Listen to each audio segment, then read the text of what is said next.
बरेली में सपा कार्यालय पर डॉक्टर राम मनोहर लोहिया की पुण्यतिथि पर एक श्रद्धांजलि सभा का आयोजन किया गया, जिसकी अध्यक्षता महानगर अध्यक्ष शमीम खां सुल्तानी ने की। कार्यक्रम को संबोधित करते हुए महानगर अध्यक्ष ने कहा कि सपा डॉक्टर राम मनोहर लोहिया जी के सिद्धांतों पर चलते हुए समाज के हर वर्ग को जोड़कर एक समृद्ध भारत बनाने की दिशा में काम कर रही है। कार्यक्रम में बोलते हुए पूर्व मंत्री भगवत शरण गंगवार ने कहा कि राम मनोहर लोहिया का नारा था कि जिंदा कौमें 5 साल इंतजार नहीं किया करती, लिहाजा मौजूदा वक्त में पार्टी के कार्यकर्ताओं को उनकी इस बात पर अमल करने की जरूरत है। इस दौरान पूर्व मंत्री अताउर रहमान समेत पार्टी के दूसरे पदाधिकारी मौजूद रहे। आज हम लोग भारत रत्न डॉक्टर राम मनोहर लोहिया जी का 53वां निर्वाण दिवस हर्षोल्लास के साथ मना रहे हैं। आप सब लोग जानते हैं, मुल्क की आज़ादी में डॉक्टर राम मनोहर लोहिया जी का बहुत बड़ा योगदान रहा है। डॉक्टर राम मनोहर लोहिया हमारे देश के मात्र एक ऐसे नेता हुए हैं जिन्होंने समाजवाद को आगे बढ़ाने में अपनी अहम भूमिका का निर्वहन किया है। उन्होंने लोगों में समानता लाने के लिए, छोटे बड़े का, ऊंच नीच का भेदभाव मिटाने के लिए सबसे बड़ा अहम रोल अदा किया है।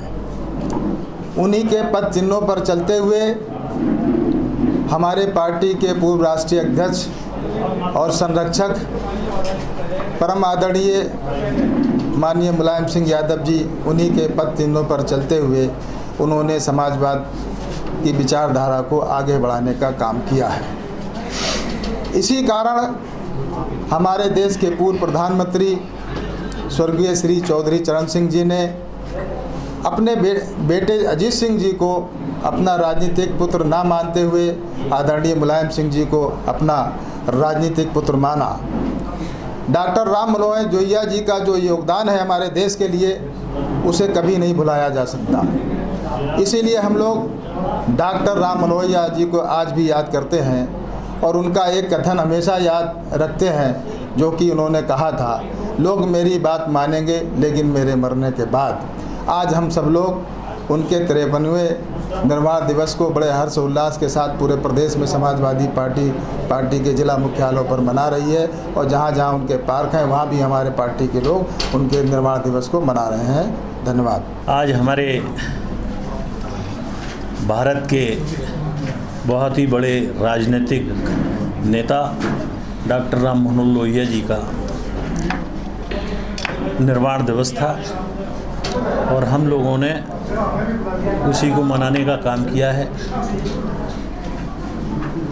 हमारे नेताओं ने इस संबंध में उनके जीवन और उनके कार्यों पर प्रकाश डाला। ये एक ऐसे नेता थे, अगर आज होते तो हिंदुस्तान की ये दुर्दशा नहीं हुई होती। इनके अनुयायी के रूप में हमारे राष्ट्रीय नेता आदरणीय मुलायम सिंह जी ने जितने भी काम किए, चाहे वो किसानों की चिंता की हो, बहन और बेटियों की चिंता की हो, छात्रों और नौजवानों की चिंता की हो, तो ये सब उन्हीं की सोच थी। और वो एक ऐसे भारत का निर्माण करना चाहते थे कि अब तो सबको जानकारी है। उनने कहा था कि मेरी बात आज तो लोग नहीं सुनते हैं, लेकिन मेरे मरने के बाद मेरी बातों का पर मनन करेंगे और जीवन में उतारेंगे। और आज वही स्थिति है, और इसी कारण इन्हें कांग्रेस को कहना चाहिए छोड़ दिया और एक समाजवादी दल का अलग गठन करके समाजवादियों का, और फिर एक अलग तरीके से राजनीति करने का काम किया।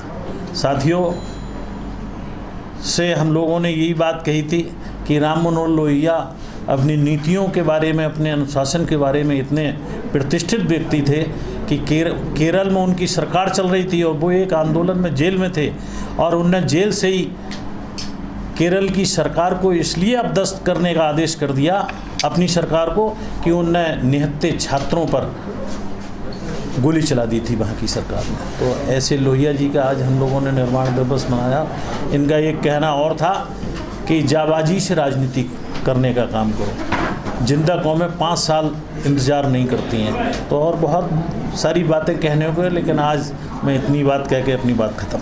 आज डॉक्टर राम मनोहर लोहिया जी का परिनिर्वाण दिवस है, और हम लोगों ने आज पार्टी के सभी लोगों ने माल्यार्पण किया और उनको श्रद्धा सुमन अर्पित किए हम लोगों ने। और इस मौके पर क्योंकि लोहिया जी का जीवन जो है वो पूरा संघर्ष में बीता था और आज हम लोग भी आदरणीय अखिलेश यादव जी के नेतृत्व में पूरी पार्टी संघर्ष कर रही है और भारतीय जनता पार्टी के हर मोर्चे पर, हर उनके गलत फैसले पर हम लोग विरोध कर रहे हैं और जनता भी पूरी तरह से तैयार है। और इस मौके पर सिर्फ इतना ही कहना चाहूँगा कि हमारे लोहिया जी हमारे आदर्श थे और उन्होंने कहा था कि ज़िंदा कौमें 5 साल तक इंतज़ार नहीं करती हैं, तो हम उनके पद चिन्हों पर चलते हुए अब 5 साल इंतज़ार नहीं करेंगे, बल्कि हम लोग सड़क पे निकलकर और भाजपा की गलत नीतियों का विरोध करेंगे। आला हज़रत फ़ाज़िल बरेलवी इमाम अहमद रज़ा ख़ान साहब बरेलवी का आज 102वां उर्स है और हम आदरणीय अखिलेश यादव जी की तरफ से और उनकी तरफ से मुबारकबाद और उनका पैगाम लेकर और उनकी तरफ से चादर पोशी करने हम लोग सत्येंद्र यादव जी, ज़िला महासचिव अरविंद यादव जी और पार्टी के तमाम लोग, शहर के उपाध्यक्ष शमीम और हमारे साथ ज़िला उपाध्यक्ष रईस मियां अब्बासी, काफ़ी लोग हम लोग पार्टी के लोग गए थे और हम लोगों ने चादर पोशी करी और दरगाह पर हम लोग सुबहानी मियां साहब के घर पर गए, वहाँ मुलाकात की और हमने राष्ट्रीय अध्यक्ष जी का पैगाम उनको दिया, उनका एक लेटर दिया।